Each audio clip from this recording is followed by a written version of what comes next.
¿Cómo distinguen ustedes lo falso de lo verdadero?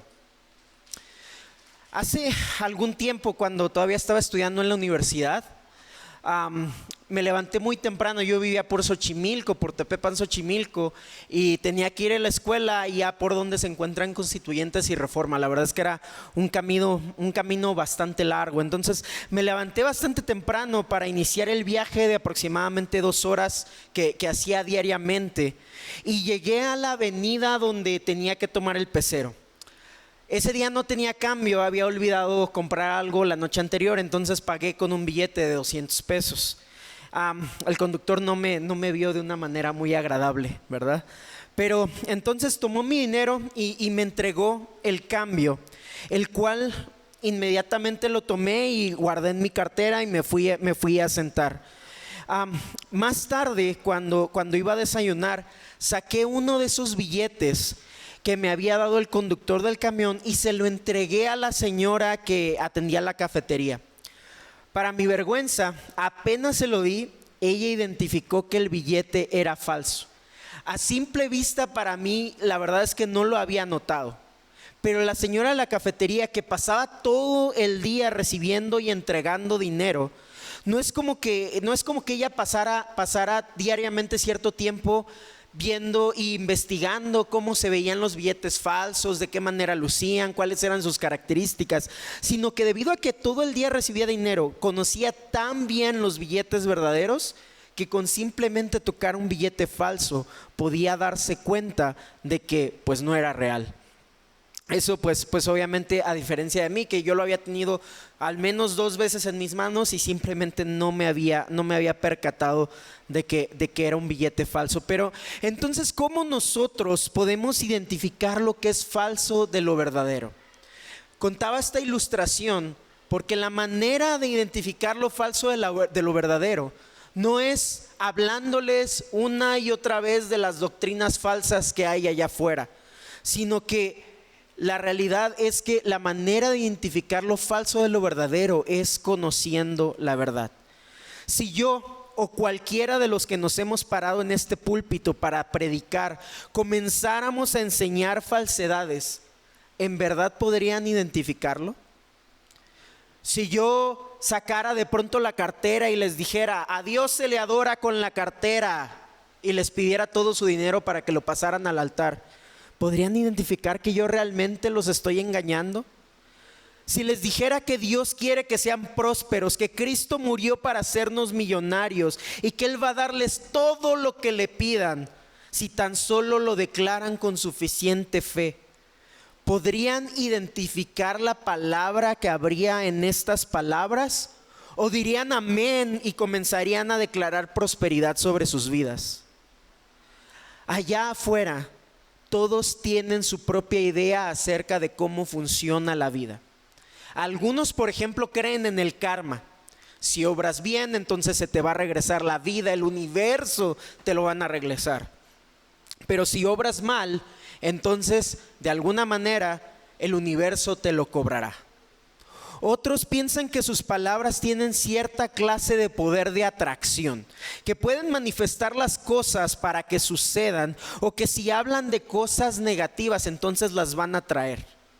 No digas que te estás enfermando porque lo vas a traer, te vas a enfermar de verdad, dicen algunos allá afuera. Incluso aún las personas que no son religiosas tienen sus propias ideas acerca de quién es Dios y acerca de la religión. Dicen que la verdadera religión es ¿qué? Ser buena persona, ¿verdad? ¿Lo han escuchado alguna vez? Que no importa qué religión profeses, lo importante es que seas buena persona. Lo único que importa es que hagamos bien a los demás, sin importar qué religión profesemos. Pues al final, dicen ellos, todos los caminos llevan a Dios. Pero ¿es esto verdad? Todo esto del karma, todo esto de que todos los caminos llevan a Dios, todo esto de que solo basta con ser buena persona, ¿es verdad? ¿Cómo podemos estar seguros de cuál es la verdad? Es por ello que en el sermón de hoy, que he titulado Nuestra guía en la oscuridad, veremos cómo la Biblia nos muestra la verdad acerca de Dios y de nosotros mismos. y nos ayuda a reconocer las falsas filosofías que este mundo nos quiere vender como verdad. Pues Pedro escribió esta carta que estamos estudiando precisamente porque los falsos maestros se habían infiltrado de lleno en la iglesia y empezaban a enseñar cosas que no eran verdaderas y que solamente le hacían daño a la iglesia. Pero antes de pasar a describir las características que estos falsos maestros tenían en el capítulo 2, Pedro nos recuerda las razones por las que podemos confiar en la Biblia como la verdad. Así que acompáñenme con sus Biblias. Vamos a buscar Segunda de Pedro, capítulo 1, versículos del 16 al 21. Segunda de Pedro, capítulo 1, del 16 al 21. Dice lo siguiente, si no, ahí está en pantalla. Cuando les dimos a conocer la venida de nuestro Señor Jesucristo en todo su poder, no estábamos siguiendo sutiles cuentos supersticiosos, sino dando testimonio de su grandeza que vimos con nuestros propios ojos. Él recibió honor y gloria de parte de Dios el Padre, cuando desde la majestuosa gloria se le dirigió aquella voz que dijo: este es mi Hijo amado, estoy muy complacido con él. Nosotros mismos oímos esa voz que vino del cielo cuando estábamos con él en el Monte Santo. Esto ha venido a confirmarnos la palabra de los profetas, a la cual ustedes hacen bien en prestar atención, como a una lámpara que brilla en un lugar oscuro, hasta que amanezca el día y salga el lucero de la mañana en sus corazones. Ante todo, tengan muy presente que ninguna profecía de la Escritura surge de la interpretación particular de nadie, porque la profecía no ha tenido su origen en la voluntad humana, sino que los profetas hablaron de parte de Dios, impulsados por el Espíritu Santo. Como ya mencioné, la preocupación de Pedro era porque la falsa enseñanza se había infiltrado en la iglesia. Pedro no quería que la iglesia se desviara de los caminos del Señor al creer las atractivas mentiras del mundo, como nos dice al principio del capítulo 2. Dice en el capítulo 2, versículos del 1 al 3. En el pueblo hubo falsos profetas. También entre ustedes habrá falsos maestros que encubiertamente introducirán herejías destructivas al extremo de negar al mismo soberano Señor que los rescató. Esto les traerá una pronta destrucción. Muchos los seguirán en sus prácticas vergonzosas y por causa de ellos se difamará el camino de la verdad, llevados por la avaricia. Estos falsos maestros se aprovecharán de ustedes con palabras engañosas. Pedro nos dice que los falsos maestros eran muy peligrosos y destructivos. Pedro no quería que la iglesia fuera destruida, ni que el nombre de Dios fuera blasfemado. Así que él nos da 3 razones en el texto que vamos a estudiar el día de hoy, por las que podemos confiar en la Biblia para ayudarnos a crecer en el conocimiento de Dios y entonces poder así protegernos de las falsas enseñanzas. Primero, en los versículos del 16 al 18, vemos que podemos confiar en la Biblia porque es la palabra verdadera. En el versículo 19 estudiaremos que la Biblia es la palabra que nos guía. Y finalmente, los versículos del 20 al 21 nos enseñarán que podemos confiar en la Biblia porque es la palabra de Dios. Así que vamos con nuestro primer punto. La palabra verdadera. Vamos a volver a leer los versículos del 16 al 18. Cuando les dimos a conocer la venida de nuestro Señor Jesucristo en todo su poder, no estábamos siguiendo sutiles cuentos supersticiosos, sino dando testimonio de su grandeza que vimos con nuestros propios ojos. Él recibió honor y gloria de parte de Dios el Padre, cuando desde la majestuosa gloria se le dirigió aquella voz que dijo: este es mi Hijo amado, estoy muy complacido con él. nosotros mismos oímos esa voz que vino del cielo cuando estábamos con Él en el Monte Santo. Pedro nos dice aquí que tanto él como el resto de los apóstoles estaban convencidos de que el mensaje que estaban predicando era la verdad. Ellos no estaban contando historias, no estaban simplemente inventando fantasías acerca de lo que ellos pensaban que Dios había hecho, sino que ellos estaban testificando, estaban demostrando, estaban hablando de lo que habían sido testigos, estaban hablando de lo que habían visto con sus propios ojos y oído con sus propios oídos. Estaban tan seguros y tan convencidos de ello que incluso estaban dispuestos a perder sus propias vidas con tal de que este mensaje fuera proclamado. Ellos no ganaban nada. Si leemos las escrituras, si leemos el canon de las escrituras, el Nuevo Testamento, vemos que ninguno de ellos se hizo rico, que ninguno de ellos se benefició para nada de este mensaje, que el único beneficio, entre comillas, y digo entre comillas porque es el beneficio más hermoso que todos podríamos tener, es que estaban sirviendo a su Señor. Ellos estaban dispuestos incluso a perder sus vidas con tal de declarar las verdades que Cristo mismo les había dicho.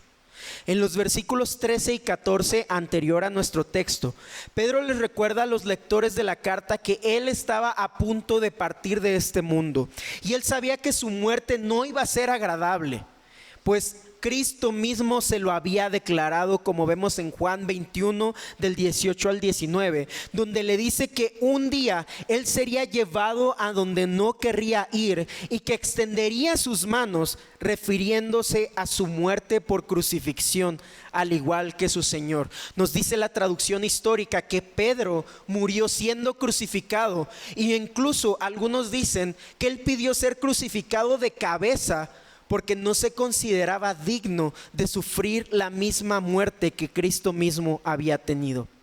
Pero aún así, a pesar de que él iba a sufrir esta muerte tan violenta, él estaba dispuesto para gastar hasta lo último de su aliento en recordarle a la iglesia que su Señor volvería pronto. Seamos honestos. Si hoy pudiéramos ver hacia el futuro como, entre comillas, lo hizo Pedro, y pudiéramos ver que vamos a morir torturados si seguimos predicando la palabra, la mayoría de nosotros nos replantearíamos si este mensaje realmente vale la pena.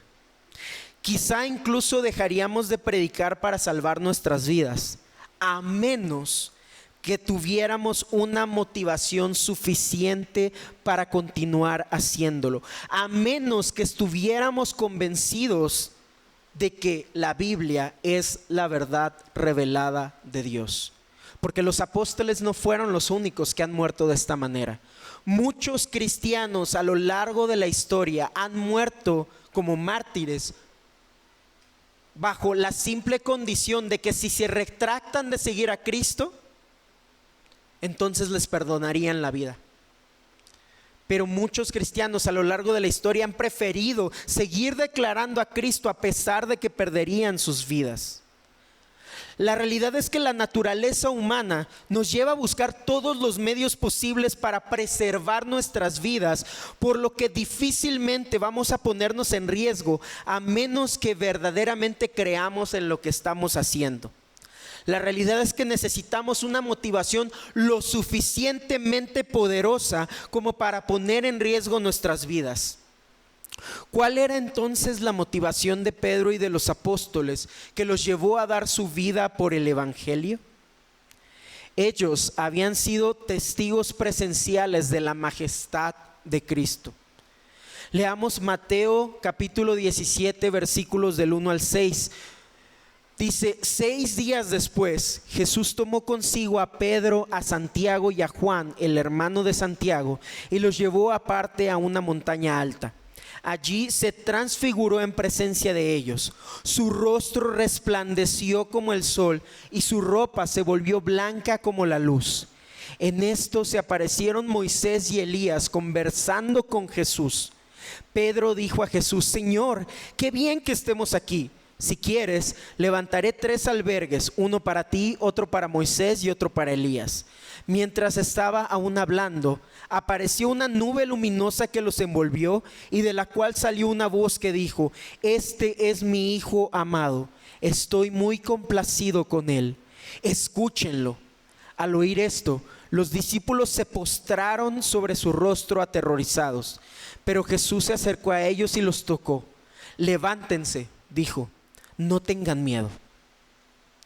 Pongámonos por un segundo en su lugar. Pedro y los apóstoles eran judíos. Habían crecido escuchando acerca de la fidelidad de Dios y de cómo Dios rescataría a su pueblo a través del Mesías prometido. Año tras año, generación tras generación, los judíos leían e incluso memorizaban a los profetas con la esperanza de que el Mesías irrumpiera en la historia. Durante siglos habían esperado este momento. Y aquí estaban estos 3 hombres. No eran los mejores teólogos, no eran los mejores maestros de la Biblia. Eran hombres imperfectos como tú y como yo, pero estaban presenciando el acontecimiento más importante de la historia hasta ese momento, donde estaban escuchando la voz de Dios el Padre exclamando que finalmente eso que tanto habían esperado estaba sucediendo, que el Mesías prometido había llegado. Recuerda algo que hayas anhelado con muchas ansias que sucediera. Recuerda tal vez el nacimiento de tu primer hijo. Recuerda tal vez tu boda, tu graduación de la universidad o algún viaje que hayas esperado por muchos tiempos. No lo sé, ese momento que esperaste con tantas ansias. Recuerda ese momento y recuerda ese momento que cuando finalmente sucedió, fuiste la persona más feliz en este mundo. Ahora multiplica esa felicidad que sentiste por 1,000,000. Y te aseguro que no se compara con la felicidad que estos hombres estaban sintiendo por ver el milagro de ver al Mesías en gloria y escuchar audiblemente la voz de Dios diciendo: Este es mi Hijo amado. Te aseguro que tú también te hubieras postrado en adoración delante de Él. No pretendo presentar aquí todos los argumentos de por qué podemos creer que todo lo que la Biblia dice es la verdad, porque eso nos llevaría horas poder discutirlo. Pero he aquí una de las principales razones por las que podemos confiar en la veracidad de las Escrituras.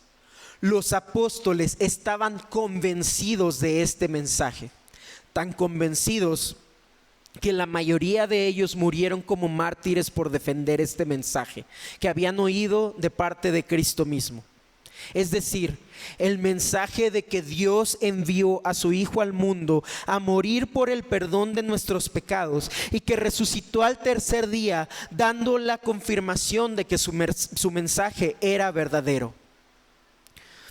¿Tú darías la vida por algo que no tienes la certeza de que sea verdadero?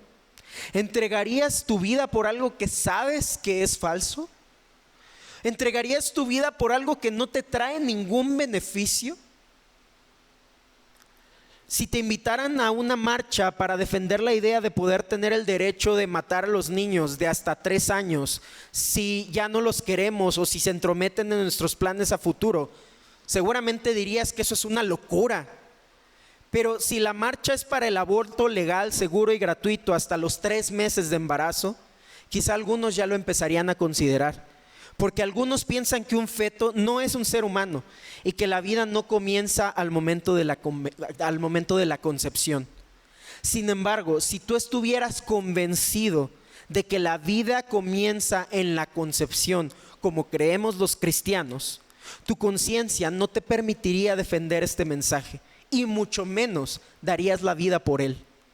El grado de compromiso que tengas con tus ideales depende directamente del grado de convencimiento que tengas de que estos ideales corresponden con la verdad.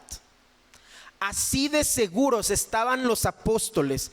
Ellos estaban 100% convencidos de que lo que habían visto y oído, al grado de que no les importó dar su vida para defender y expandir el mensaje de que Cristo había resucitado de entre los muertos. Y quizá pensarás, bueno, pero que ellos estuvieran convencidos de esto, de que esto era verdad, no necesariamente significa que lo fuera. Y en parte tienen razón. Hay otros lugares, otras personas que también han dado su vida por cosas que son falsas, pero que estaban convencidos de que era verdad. Pero la cuestión aquí es que si nosotros pasamos la Biblia por el análisis histórico, como muchos han hecho antes, nos daremos cuenta de que los hechos que narra la Biblia fueron verdaderos.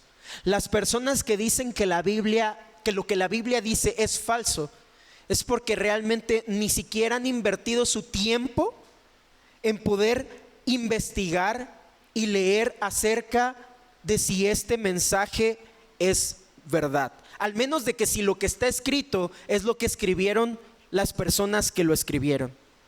Existen pruebas suficientes para creer que lo que está escrito en la Biblia es verdadero, pero a veces preferimos quedarnos con la idea de que esto no es así. Preferimos quedarnos con la idea de que es más intelectual decir que creer en la Biblia es para tontos, en lugar de realmente ser honestos con nuestras dudas e investigar qué es lo que hay en las Escrituras. Podemos tomar el ejemplo de personas como Lee Strobel, periodista y autor del libro El caso de Cristo. Si lo pueden leer, sería muy bueno que lo leyeran, sobre todo si tienen dudas acerca de si la Biblia es verdad. O de James Warner Wallace, un detective de homicidios que escribió el libro Cristianismo, caso congelado. Ambos, tanto Lee Strobel como James Warner Wallace, eran ateos confesos. Ellos no creían en Dios, y cuando iniciaron su investigación para hacer estos libros, su idea no era creer en el cristianismo y no era demostrar que era verdadero, sino todo lo contrario. Lo que ellos querían era demostrar que la Biblia era falsa desde sus respectivas áreas de estudio. Pero tras toda su investigación se convencieron de que lo que estaba en la Biblia era verdad, pues encontraron pruebas suficientes para reconocer que habían estado equivocados. Por ejemplo, actualmente tenemos más de 4,500 manuscritos antiguos del Nuevo Testamento, mientras que de los escritos de Platón y Aristóteles se conservan apenas unas docenas de ellos. Pero aún así, su veracidad no es tan discutida como lo es la veracidad de la Biblia. Pues al final, el problema verdadero no es que si hay pruebas o no hay pruebas, no es que si es verdad o no es verdad. El problema verdadero está en el corazón del hombre, que no está dispuesto a reconocer que existe una autoridad moral por encima de todo, a la cual un día deberán rendirle cuentas. Un día todos los que estamos aquí vamos a rendirle cuentas a Dios. Eso es lo que el mundo no está dispuesto a aceptar. Pero ¿tú estás convencido de que la Biblia es la verdad? Si no lo estás, ¿qué tan dispuesto estarías a investigar sobre su confiabilidad? Como cristianos, no solo creemos que la Biblia no solo contiene la verdad, sino que además es suficiente para guiarnos por la vida diaria. Así que, habiendo expuesto las razones por las cuales creemos que la Biblia es verdad, ahora vamos a ver por qué la Biblia debería de guiarnos en la vida diaria. Dice el versículo 19: esto ha venido a confirmarnos la palabra de los profetas, a la cual ustedes hacen bien en prestar atención, como a una lámpara que brilla en un lugar oscuro hasta que amanezca el día y salga el lucero de la mañana en sus corazones. Ya vimos entonces que podemos confiar en la Biblia, o que una de las razones por las que podemos confiar en la Biblia es porque los apóstoles estaban convencidos de que era la verdad. Pero ahora veamos que otra de las razones por las que podemos confiar en la Biblia es porque en las Escrituras encontramos la dirección que nuestras almas necesitan, tal como una lámpara que alumbra el camino correcto en un lugar oscuro para que no nos desviemos del camino. La imagen que está usando aquí Pedro es porque realmente estamos en un mundo oscuro y lleno de pecado, y esa oscuridad incluso está en nuestros propios corazones. Entonces necesitamos la lámpara de las Escrituras para alumbrarnos el camino correcto. En las Escrituras podemos conocer la voluntad de Dios revelada a nosotros. Podemos conocer su carácter para transitar en esta vida, haciendo lo que a Él le agrada y lo que es bueno para nuestras almas y para nuestras vidas. Esta no era una idea nueva. En el Salmo 119, versículo 105, David escribió: tu palabra es una lámpara a mis pies, es una luz en mi sendero. Y en el Salmo 19 del 8 al 10 nos dice: los preceptos del Señor son rectos, traen alegría al corazón. El mandamiento del Señor es claro, da luz a los ojos. El temor del Señor es puro, permanece para siempre. Las ordenanzas del Señor son verdaderas, todas ellas son justas. Son más deseables que el oro, más que mucho oro refinado. Son más dulces que la miel que destila del panal. Lo que todas estas ilustraciones nos dicen es que la Biblia no nos fue dada para que la tengamos ahí empolvada en un estante, o para que la dejemos abierta en nuestro salmo favorito para que se vuelva un amuleto de protección, como muchas personas hacen en nuestro país. La Biblia nos fue dada para ser nuestra guía.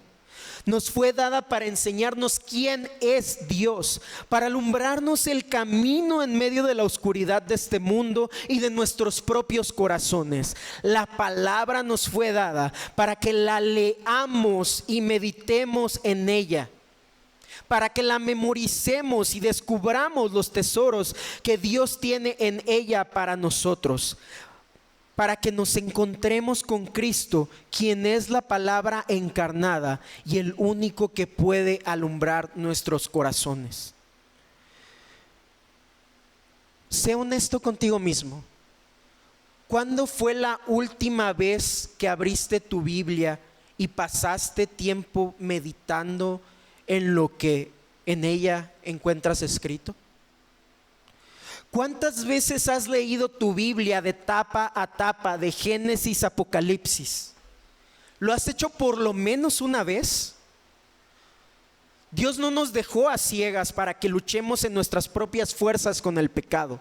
Él nos dio la palabra para que pudiéramos conocerlo y ser transformados conforme el conocimiento de su gloria alumbra nuestros corazones. La palabra está ahí para que la leamos diariamente, una y otra vez, para que cada vez más entendamos acerca de quién es Dios. Si no la estás leyendo, te estás perdiendo de los tesoros y de las maravillas que la Biblia tiene para nosotros. Si eres un pecador como yo lo soy, seguramente muchas veces te has sentido desesperanzado en tu lucha con el pecado. Quizás sientes que el pecado es más fuerte que tú mismo. Quizás sientes que no puedes hacerlo, que no puedes luchar con el pecado, y te desesperas al no poder erradicarlo por completo de tu vida. Incluso a lo mejor lloras delante del Señor porque no quieres seguir pecando. Tal vez has tenido algunas victorias, pero pronto te das cuenta de que el pecado está ahí otra vez, tocando a la puerta violentamente, esperando el momento oportuno, que te descuides un momento, que dejes de leer las Escrituras, que dejes de orar para hacerte caer. Pero amigo mío, encuentra consuelo en saber que en la palabra encontrarás todo lo que tu alma necesita para salir adelante. Ninguno de nosotros ha venido a la iglesia simplemente porque se haya levantado un día con el deseo de añadir a Dios a su vida, como si fuera lo único que les hace falta. Todos nosotros hemos venido porque hay algo que nos ha afligido y buscamos desesperadamente que Dios nos ayude. Y hoy puedo decirte con certeza que en su palabra puedes conocerlo verdaderamente y encontrar ese alivio que tanto necesitas. ¿Cuál es tu aflicción? Si te sientes solo y abandonado, en la Biblia puedes encontrar como una y otra vez Dios promete que Él estará contigo, que Cristo te amó tanto que dio su vida por ti. Si los problemas que tienes con tu salud te tienen derrotado y desesperanzado, puedes encontrar consuelo en las Escrituras al saber que cuando finalmente estés con Dios, estarás sano completamente, pero que además Él te promete un futuro y una esperanza. Podrás encontrar que Él tiene el control de tu vida y que puedes confiar en Él. Si estás luchando con el pecado y sabes que lo que estás haciendo está mal, si tienes alguna adicción, si tienes algo que sabes que está lastimando a otras personas, tal vez tu ira es demasiado grande, no lo sé, o tal vez, como decía, estás pasando por una adicción fuerte al alcohol o a las drogas. En las Escrituras encontrarás que Él puede darte el poder para que tu corazón sea transformado, que Él te ha perdonado. Quizá sabes que has maltratado a tu esposa y a tus hijos, que no los has tratado como deberías. En la palabra encontrarás a Cristo clavado en la cruz que te dice: yo te perdono, yo pagué por tus pecados, y te invita con los brazos abiertos a venir a Él mientras te dice: no peques más. Si no lees las Escrituras, te estás perdiendo de todo esto. Es en las Escrituras que podrás conocer el carácter de Dios, su rechazo rotundo por el pecado, su desprecio por tu orgullo religioso, su ira por tu irresponsabilidad, su ira por la manera en la que estás llevando tu vida hasta ahora, por la manera en la que, a pesar de que dices conocerlo, sigues cayendo una y otra vez en el mismo pecado. Te muestra la ira que mereces, pero al mismo tiempo te presenta el perdón de Cristo que puede ayudarte a cambiar tu corazón. Pedro nos dice que hacemos bien en prestar atención a la palabra, porque es como una lámpara que brilla en el lugar oscuro hasta que amanezca el día y salga el lucero de la mañana en nuestros corazones. Esto es un recordatorio. Quiero decirte hoy que si tu pecado te tiene derrotado, que si lloras por tu pecado, este es un recordatorio de que la lucha con el pecado no será para siempre. Este es un recordatorio de que va a haber un día donde finalmente esa lucha va a terminar, donde finalmente serás transformado por completo y podrás adorar a Dios como hoy quieres hacerlo, pero sabes que no lo haces. La luz verdadera alumbrará en nuestros corazones, y esta luz verdadera es Cristo, porque Él es la palabra. En 1 de Juan capítulo 3 versículos del 8 al 9 vemos esta verdad más claramente. Ahí nos dice: queridos hermanos, ahora somos hijos de Dios, ya somos hijos de Dios, pero todavía no se ha manifestado lo que habremos de ser. Sabemos, sin embargo, que cuando Cristo venga, seremos semejantes a Él, porque lo veremos tal como Él es. Todo el que tiene esta esperanza en Cristo se purifica a sí mismo, así como Él es puro. Tanto Juan como Pedro nos recuerdan esta verdad, que Cristo vendrá nuevamente y que ese día todo nuestro pecado será completamente borrado de nosotros si hemos creído en Cristo. Que finalmente seremos semejantes a Cristo, porque su luz alumbrará nuestros corazones permanentemente. Pero también nos recuerda que no tenemos que esperar hasta que Él vuelva para cambiar. Porque mientras estamos en este mundo y vivamos con esa esperanza de que un día lo veremos, hay algo que tenemos que hacer. En palabras de Juan, debemos purificarnos a nosotros mismos. Y en palabras de Pedro nos dice que debemos prestar atención a la palabra. Ambos están hablando de lo mismo. porque es leyendo la palabra que podemos ser llenos del Espíritu Santo para que Él nos transforme y nos alumbre, para que podamos resistir los embates del pecado. Dios no te está diciendo que tienes que dejar el pecado por ti mismo para que Él te acepte. Dios te está diciendo que porque Él te amó, te dejó la palabra escrita para que conforme tú la estás leyendo, el Espíritu Santo empiece a obrar en tu corazón y que entonces puedas ser transformado poco a poco. Así que deberíamos de preguntarnos, ¿realmente estoy prestando atención a las Escrituras? Si ni siquiera la estás leyendo, definitivamente no estás prestando atención. Pero es que solo mediante la palabra que podemos conocer el carácter de Dios y podemos saber lo que a Él le agrada. Es solo ahí donde podemos encontrar las herramientas que necesitamos para luchar contra nuestro pecado. Pero también debo aclarar que prestar atención no significa simplemente leer superficialmente la Biblia. Ya leí mi salmo de hoy, ya leí mis 3 versículos del día, ya me va a ir bien en la mañana. Eso no es lo que nos está diciendo. Debemos de meditar en ella día y noche, estudiarla, intentar comprenderla, memorizarla, ponerla en práctica. Debemos leerla una y otra vez, hacerla nuestro alimento diario. Quizá habrá muchas cosas que no entendamos al principio, pero para eso es también la iglesia. Aquí hay personas que pueden ayudarte a comprender mejor las Escrituras. Acércate a uno de tus hermanos y busca algún tiempo en el que puedan leer la Biblia juntos. De esa manera juntos van a poder comprender un poco mejor las Escrituras. Si no entiendes algo cuando estás leyendo tu vida en tu día a día, anótalo y después pregúntale tus dudas a alguno de los líderes de la iglesia. Estoy seguro de que estarán más que dispuestos para ayudarte. De esta manera, conforme más vayamos entendiendo las Escrituras, estaremos purificando nuestros corazones como el agua que está lavando la suciedad que hay en ellos. De nada sirve leer la palabra si no la ponemos en práctica.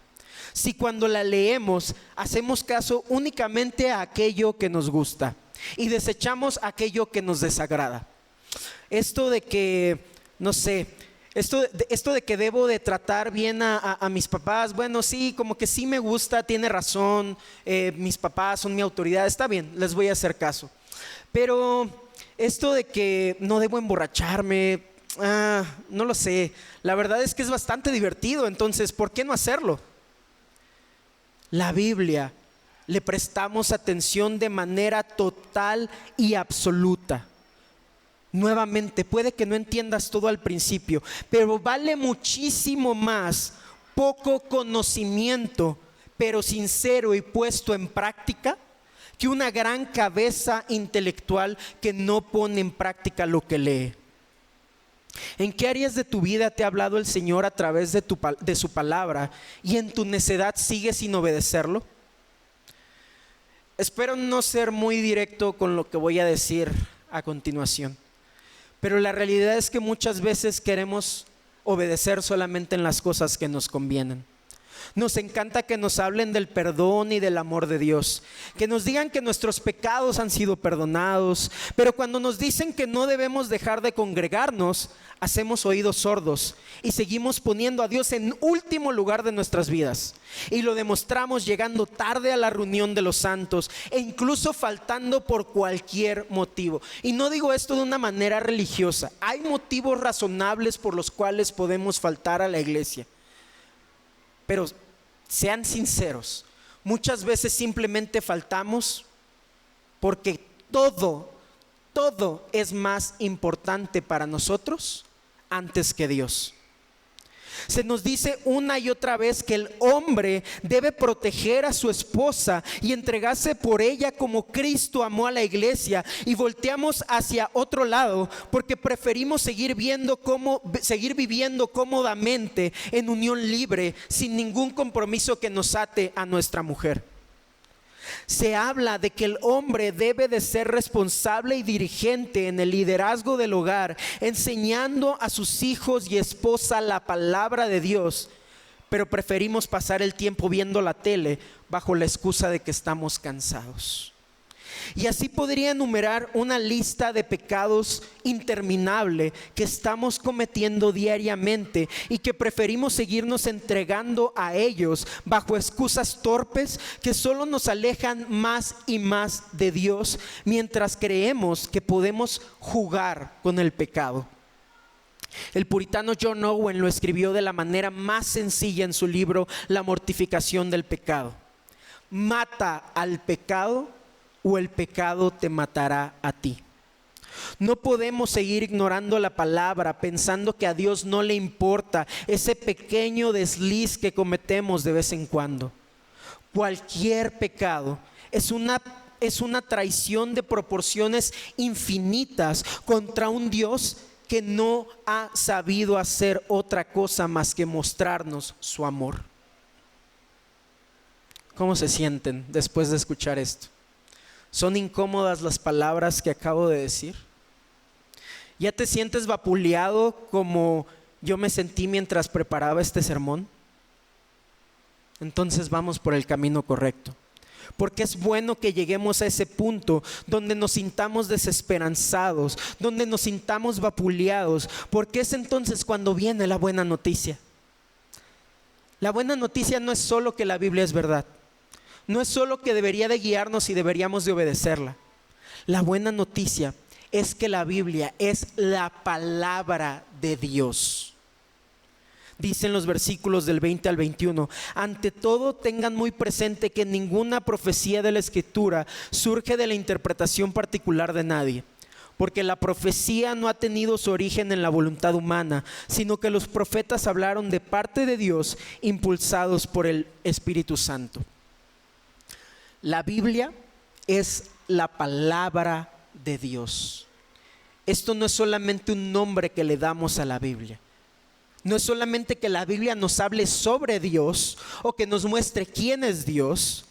Es que la Biblia es la palabra revelada de Dios. Ninguno de los profetas, como nos dice Pedro, ninguno de los apóstoles escribió por su propia cuenta, sino que el Espíritu Santo mismo los impulsó para escribir las palabras que Dios mismo quería que fueran escritas. Esta doctrina en teología se le conoce como la doble autoría de las Escrituras.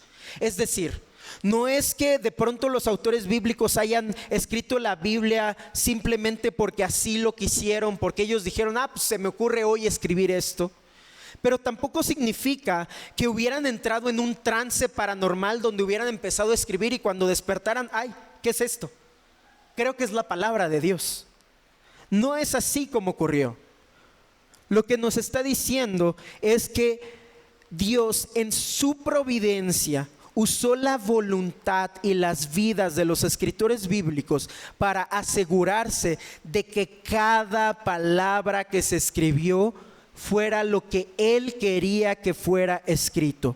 La Biblia fue escrita por hombres, sí, esa es una verdad que nosotros creemos, pero también creemos que la fuente de la autoría bíblica es Dios mismo.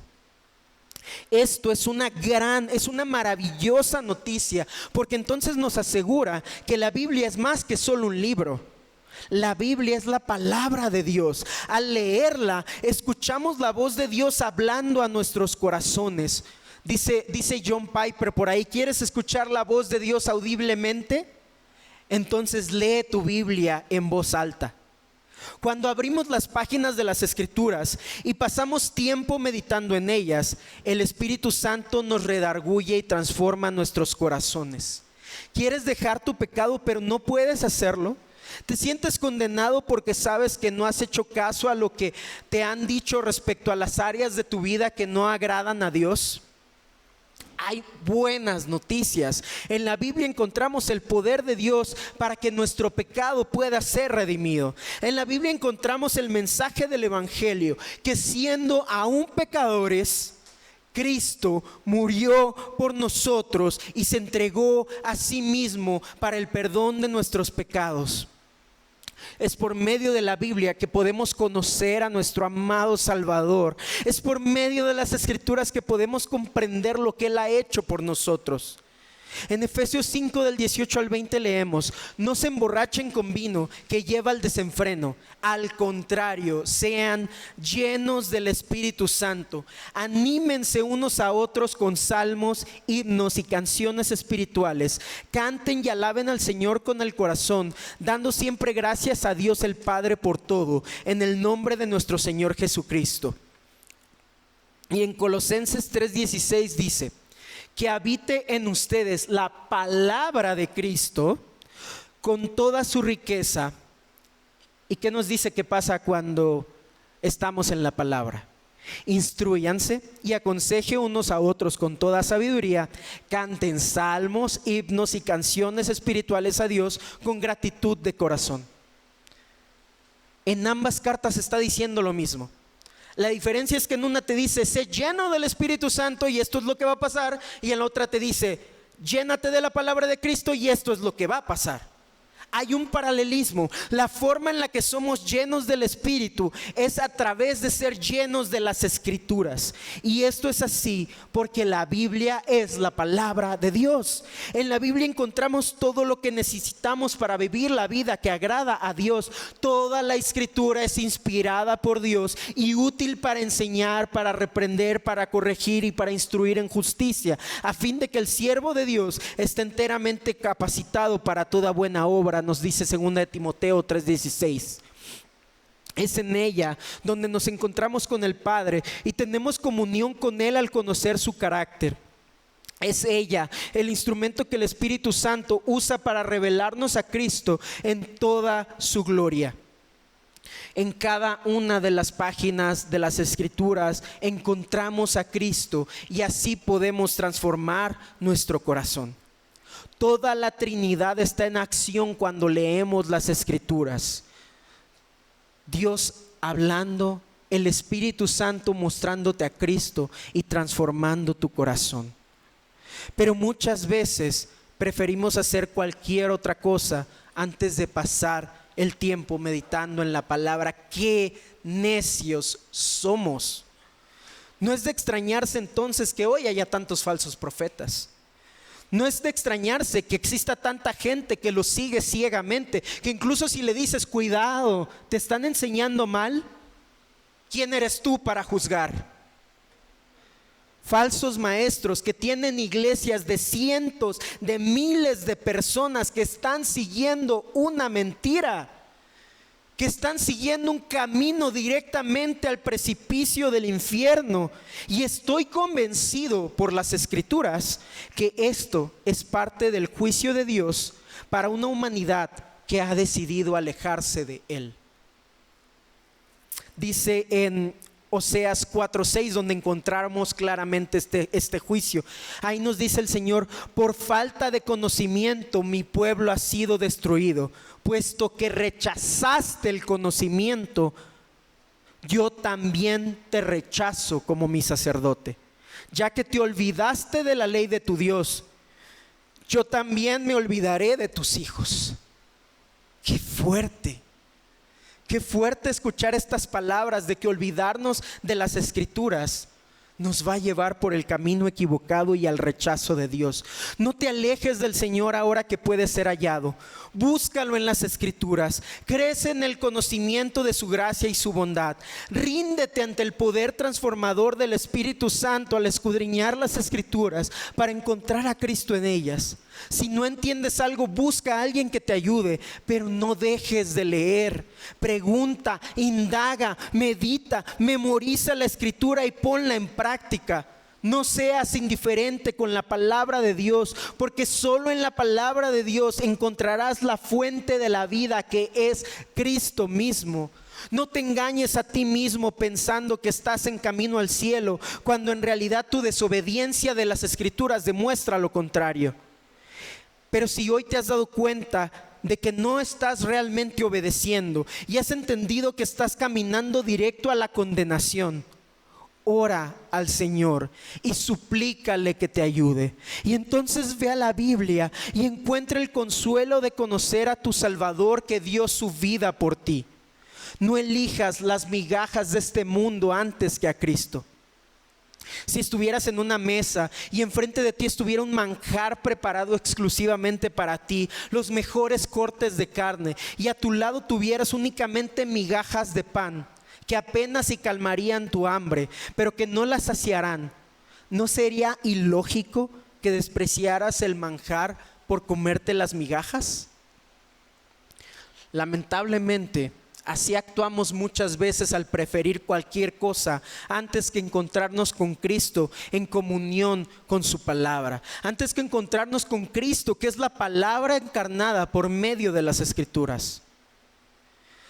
Dice en Hebreos 1 del 1 al 4, Dios, que muchas veces y de varias maneras habló a nuestros antepasados en otras épocas por medio de los profetas, en estos días finales nos ha hablado por medio de su Hijo. A este lo designó heredero de todo y por medio de él hizo el universo. El Hijo refleja el brillo de la gloria de Dios y es la fiel representación de lo que Él es. Él sostiene todas las cosas con su palabra poderosa. Después de llevar a cabo la purificación de los pecados, se sentó a la derecha de la majestad en las alturas. Así llegó a ser superior a los ángeles en la misma medida en que el nombre que ha heredado supera en excelencia al de ellos. Cristo es la centralidad del Evangelio. Su vida y su obra es el mensaje de Dios para nosotros.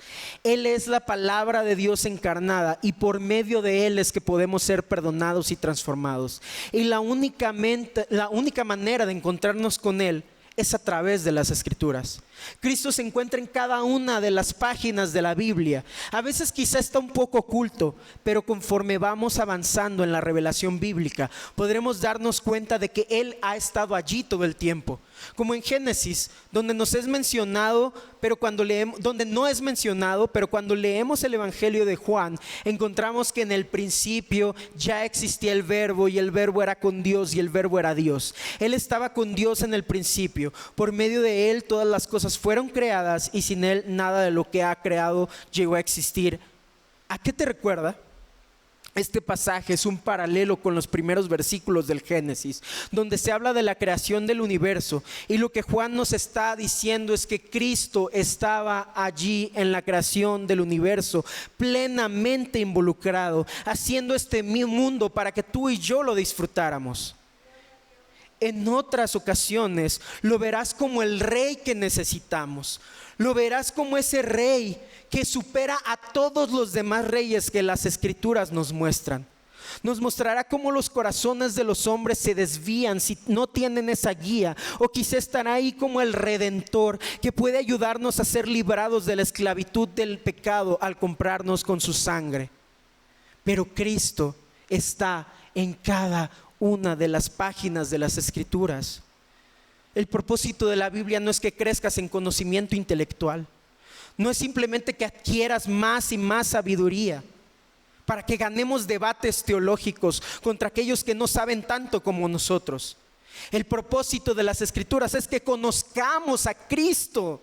El propósito de las Escrituras es que veamos a Cristo cada vez más hermoso, que recordemos lo que Él ha hecho por nosotros, de manera que nos enamoremos cada vez más y más de Él.